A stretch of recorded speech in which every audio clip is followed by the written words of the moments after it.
Hi, my name's Romy. Mishka's in the kitchen, Cass is on my bed, and it's time to talk about the things that I have always disliked in houses that I ended up putting in my own. You know the feeling. You're watching a renovation project with some people who went £200,000 over budget and you're thinking, well, I wouldn't do that. I hate that type of bench. I would never have that in my house. Open plan living is so blasé. Meanwhile, you're also thinking £200,000 over budget? Give me £100,000 and I will have a complete project for you. I think watching from the couch can sometimes not be great for how you view people. Who'd have thought? Because it's incredibly easy to say, I could do a better job of that. And sometimes, oftentimes, you could, I think. But as I went along with the renovation process of this clever cottage, I kept running into things that made me think, hey Romy, you've always hated that thing in houses though. Why are you doing it? And a lot of the time it was because that was the only choice I had, or even that's kind of what it is at the moment. And sometimes I just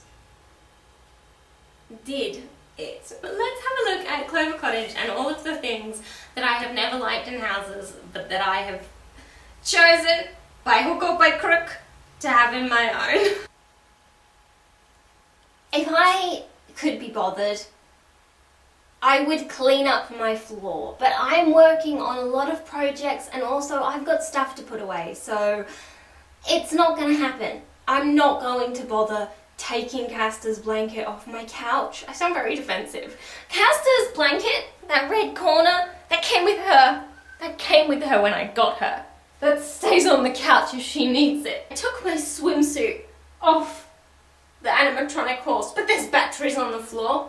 Until I get more. There's a pile of sewing on the floor for a project which may or may not be out now. There's stuff everywhere because this is my home. And that's how I live, with stuff everywhere. The main thing that we're talking about is open plan living, which I've always hated. And I think I took open plan living a step further in that the whole building is open plan.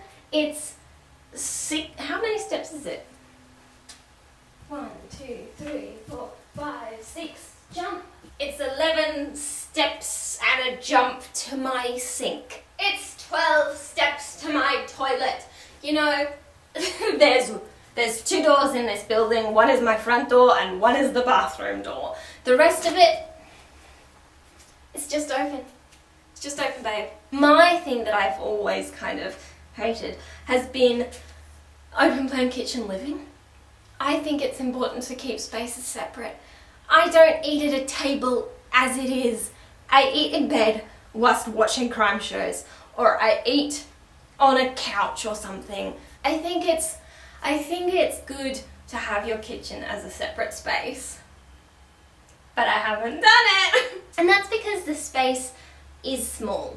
So sectioning it off into rooms would have been a kind of crazy idea. One area is going to be a room at some point, but sectioning off my kitchen from my living room just wasn't really feasible. I knew I was only going to be building in one room, which is the bathroom. I think it would have just made it dark and like a rabbit's warren, and I am no rabbit. I am but a little mouse in a wizard's cap trying my best. If I had a whole house, say a mansion, would I have open plan living? No. If I had a house that came with a separate kitchen and living room, would I knock that wall down? No.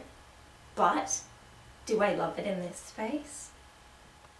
Those 4 lights are the only lights I dislike in this house, and they work pretty well.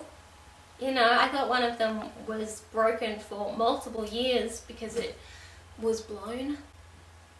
And I know how to replace a light globe, but I never put these lights on. I always put the back lights on, even though one of them is in fact not working. I wanted to get these lights ripped out when I did the renovation and have something singular put in because I just have never liked them. I don't like them. They've got bug poo on them, which I should clean off. But because this part of the cottage was already sealed and done, and there's nothing wrong with the 4 lights, it seemed kind of impractical to rip them out and put something else in. Why is there a brown stain on my ceiling? I never use them most of the time. I don't notice them. I guess they would be handy if I used them.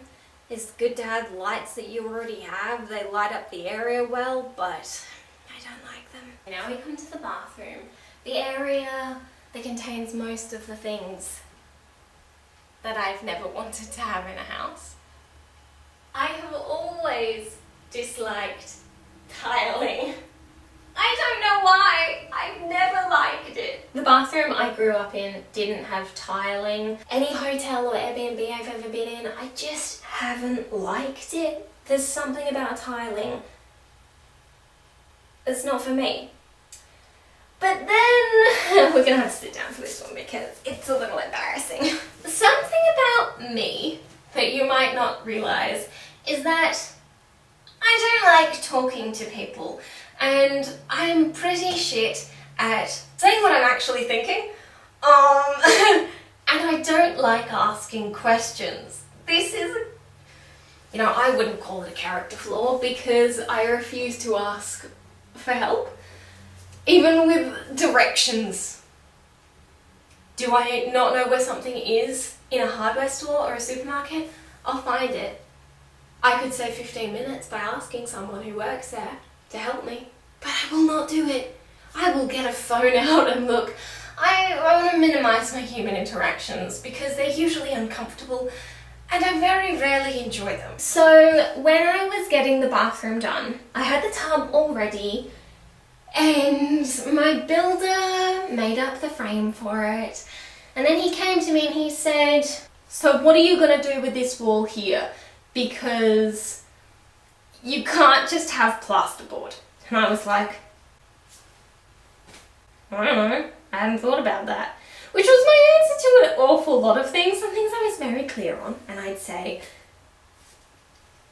I came into this very prepared. I had all of the answers. And I was very often caught off guard by being in the middle of something and not having time to prepare my thoughts. And having to say, So when my builder said, what are you going to do with this? Are you going to tile it? I said, yeah, probably. And he said, are you going to do that yourself or do you want me to do it? And I said, no, I'll do it. And then I kind of sat with my thoughts and I realised I would have to tile it because the other option, I guess, would be putting like wood in, which I did not want. Basically, I was like, oh yeah, okay, so I do have to do tiling, and I bought tiles, and I did it, and I was like, but I hate tiling. I don't like tiles. And then I did it, and I love it. And this is the best shower bath I've ever been in. This is one of my favourite spaces in the house. I love it. Something else that I have never liked in bathrooms, and this is something that I do have experience with, mixers. A mixer means a shower bath. A mixer means one tap that does both things. A mixer means, again, something I've never liked, a shower bath. I've always been of the very firm belief that a bath and a shower should be two separate entities. I think that's because all of the shower baths that I've ever used have been shit. They're not good. Water goes everywhere. It's just not a good experience. You think, why am I standing in a bath? Why is this here? Do you think I'm going to change my mind and want to lie down? Where's the wall? But I did it! This was another little thing where I had the bath. And my builder said, are you going to have a shower as well? And I was like, no. And I had not thought of that before the question arose. And that's really all I can say about that. It was a split-second decision, but also this is a very small bathroom. It wouldn't have room for a shower. I would have had to extend it into the kitchen space, which just seems silly. The thing is, I tend to prefer a shower over a bath anyway, so it was like, why have you got a bath? Just use a shower. But I had the bath already and it was pink, so there's the answer to that. Admitting to myself that I was having a shower bath combo was a hard hurdle to come over. In fact, it was incredibly easy. It was like, huh, I've always hated those. Weird. And then I started looking for tapware. And I realised how incredibly expensive it would be to have the beautiful little tap setup where you have the 2 taps at the bottom with your bath faucet and the 2 taps mid-height for your shower head. Some of those units cost upwards of $1,000. This whole setup would have cost me under $2. And that's only because my shower head was like $120 and it was meant to be one with a mister, because I was like, I don't want to spend that much on a shower head at Bunnings, but I love a mister shower head. It is my favourite shower head to use. And then I used it and it doesn't have a mister. I'll admit it, I still don't love the mixer. I would prefer to have separate taps, but it's kind of fun. I will also admit that, because it's like, press the button, your bath starts. It's a little bit of magic. It's a little bit of very easily achievable magic that I've always turned my nose up at. And I guess there's also always been a part of me that was like, yeah, I wouldn't have taxidermy animal heads in my house. But I didn't do that, so I don't know my reasoning for this, as with many things, but I've never liked a little latch on the inside of a door. I always find them irritating. I always think, just lock your door. But I don't want to lock my door all the time, and sometimes I forget. And I ended up buying this fitting because after a few days of living in Clover Cottage, I was like, if I'm going to have a nap, I don't want to have to get up and lock my door, because I always am losing my keys. Really helpful. But I don't mind just latching my door, which makes it really secure. And if someone did try and get in, I would hear them. I end up locking my door and latching it every night, and it just, I don't know, it gives a sense of security that I really, really appreciate. And also, Castor is an incredible guard dog, but she's getting older, and I know that both of us will wake up if, say if I forgot to lock my door and in the middle of the night someone opened the door handle. It's a pretty quiet door, we mightn't hear that, but we would hear the lock jangling, because I never forget to snip it. For like a year, we slept in that part of the building when this was still a shed, and there was a door through there that's now been taken out. Once woke up in the middle of the night because someone was trying to break in by jamming on the door, which was incredibly creepy, like running over and switching the security light on and looking out the window and seeing like a man standing in your garden being like, and then kind of just walking off as you yell at him. So there was already that sense of like, this is a small space. This is like 5 steps to my front door from my bed where I am sleeping at night. I would like a little extra security. So I ended up doing that, and I love it. And I'm like, Romy, what was the thing you had with the latches? Because I don't know. I just have never liked a latch on the inside of the door. Maybe it's the horror mentality. Maybe it's the, oh my god, I'm stuck in the inside of my house, I have to undo the latch. I don't know, but I've never liked them.